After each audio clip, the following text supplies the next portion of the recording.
¿Cuántas veces has escuchado de boca de analistas, docentes universitarios, hasta personas que a primera vista parecen serias, la afirmación que Israel viola la ley internacional? Antes de angustiarte, ten en cuenta una serie de cosas. La gran mayoría de personas no tienen ni idea qué es la ley internacional. El hecho que la Asamblea General de la ONU condene sistemáticamente a Israel o que la prensa publique obsesivamente información que la demoniza no significa que Israel ha violado la ley internacional.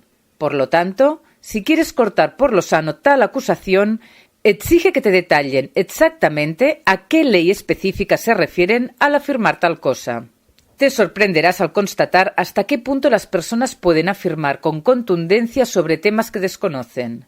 Cuando Israel está de por medio, así suele ser.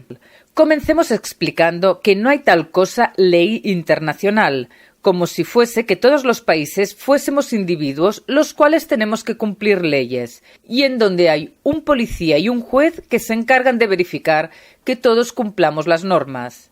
Cada estado tiene una ley soberana, y no hay una superley que ordena la conducta de todos los países, la cual es, afirman, incumplida por Israel.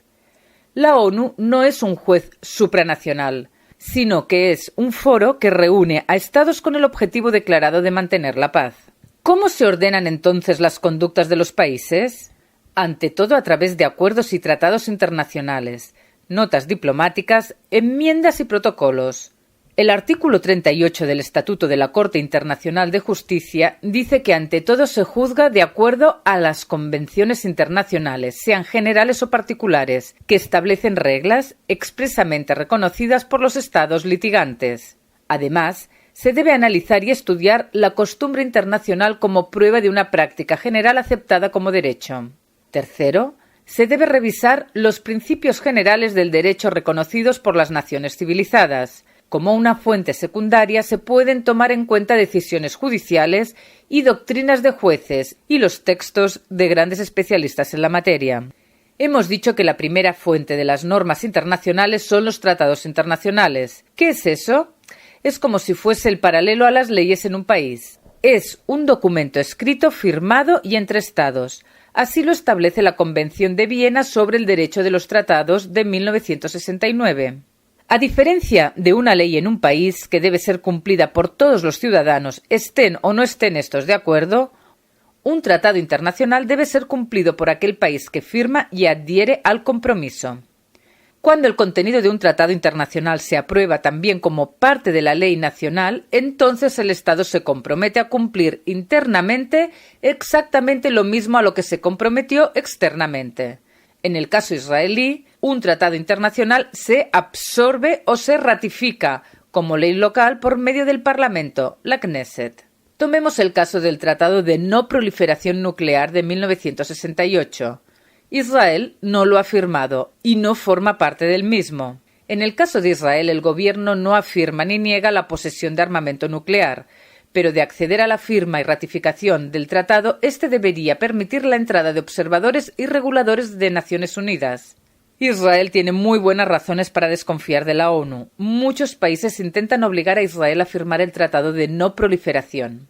El Estado de Israel está en su total derecho de no firmar un tratado, por lo que acusar a Israel de violar la ley por no firmarlo es justamente inventarse la ley internacional.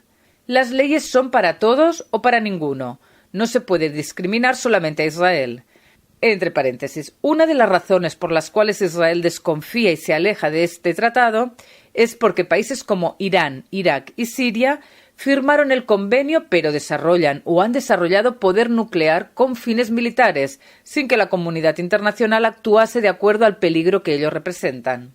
¿Todos los tratados internacionales deben ser firmados por un país para que éste actúe de acuerdo a tal compromiso? La respuesta es no.